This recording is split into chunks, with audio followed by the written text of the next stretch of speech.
ಬಗ್ಗೆ ನಮ್ಗೆ ಗೊತ್ತಿಲ್ಲ. ಅವ್ರು ಇನ್ನೊಬ್ರು ಕುರ್ಚಿಯಲ್ಲಿ ಕೂತ್ಕೊಳ್ಳಿ, ಮತ್ತೊಬ್ರು ಕುರ್ಚಿಯಲ್ಲಿ ಕೂತ್ಕೊಳ್ಳಿ, ನಾವಂತೂ ಏನು ಎಕ್ಸ್ಪೆಕ್ಟ್ ಮಾಡಕ್ಕೆ ಸಾಧ್ಯನೇ ಇಲ್ಲ ಇವರ ಹತ್ರ.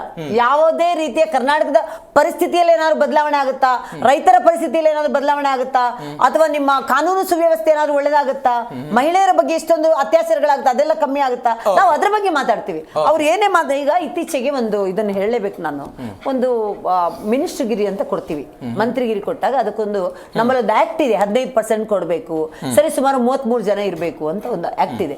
ಇತ್ತೀಚೆಗೆ 33, 34, 35 ಆಗೋಕ್ಕಾಗಲ್ಲ, ಮುಖ್ಯಮಂತ್ರಿ ಸೇರಿದಂತೆ ಅದಕ್ಕೊಂದು ಆಕ್ಟ್ ಅಂತ ನಾವು ತಂದಿದೀವಿ. ಸಂಸದರಿರ್ಲಿ ಎಲ್ಲ ರಾಜ್ಯಗಳಲ್ಲಿ ಅದಿರುತ್ತೆ. ಅದಾದ್ಮೇಲೆ 50 ಇಲ್ಲಿ ದುಡ್ಡಿಲ್ಲ ಅಂತ ಇಷ್ಟು ಗಲಾಟೆ ಮಾಡ್ತಾ ಇದ್ದಾರೆ, ಗ್ಯಾರಂಟಿ ಅಂತ ಹೇಳಿ ಇಷ್ಟು ಮಾತಾಡ್ತಾ ಇದ್ದಾರೆ. 54 ಜನರಿಗೆ ಸಚಿವ ಸಂಪುಟ ಇದು ಕೊಟ್ಟಿದ್ದಾರೆ. ಸರಿ ಸುಮಾರು 22 ಕೋಟಿ ಅಡಿಷನಲ್ ಹೊರೆ. ನಾವು ಹೇಳುದು ಇವರಿಗೆ ಈ ಕರ್ನಾಟಕದ ಕಾಂಗ್ರೆಸ್ ಸರ್ಕಾರಕ್ಕೆ ಜನಗಳ ಬಗ್ಗೆ ಕಿಂಚಿತ್ತಾದ್ರೂ ಕಾಳಜಿ ಇದೆಯಾ? ರೈತರ ಬಗ್ಗೆ, ಫಾರ್ಮರ್ಸ್ ಬಗ್ಗೆ ಏನೋ ಕಾಳಜಿ ಇದೆಯಾ? ನಾವು ಕೊಡ್ತಾ ಇದ್ದ 4,000 ರೂಪಾಯಿನ ಸ್ಟಾಪ್ ಮಾಡಿದ್ರು, ನಾವು ಕೊಡ್ತಾ ಇರುವ ರೈತ ವಿದ್ಯಾನಿಧಿ ಸ್ಟಾಪ್ ಮಾಡಿದ್ರು. ಅದ್ರ ಬಗ್ಗೆ ಮಾತಾಡಿದ್ರೆ ಅವ್ರ ಹತ್ರ ಉತ್ತರ ಇಲ್ಲ. ಅವ್ರು ಅದ್ರ ಬಗ್ಗೆ ಮಾತಾಡಿದ್ರೆ ನೀವೇನ್ ಮಾಡಿದ್ರಿ ಅಂತ ಕೇಳ್ತಾರೆ ಬಿಟ್ಟು, ನೀವು ಕೊಡ್ತಾ ಇದ್ದೀರಾ, ನಾವು ಕೊಟ್ಟಿದ್ದು ಸ್ಟಾಪ್ ಮಾಡಿದೀವಿ ಅಂತ ಎಲ್ಲೂ ಮಾತಾಡ್ತಿಲ್ಲ.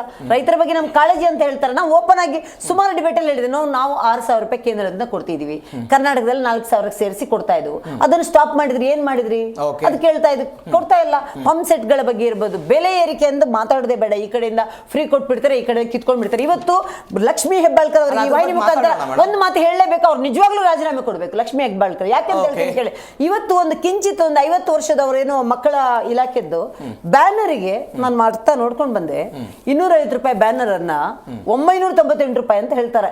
ಅಲ್ಲ 50%, 100% ಆಗೋಯ್ತು. ಈಗ 250, 300 ರೂಪಾಯಿ ಬ್ಯಾನರ್ ಅಥವಾ 500 ರೂಪಾಯಿ ಕೊಡ್ಲಿ, 998 ರೂಪಾಯಿ ಒಂದು 67,000 ಬ್ಯಾನರ್. ಇದ್ರಲ್ಲೂ ಇವರು ಏನು ಭ್ರಷ್ಟಾಚಾರ ಇನ್ನು ಯಾವುದೂ ಒಂದು ಬಿಡ್ತಾ ಇಲ್ಲ.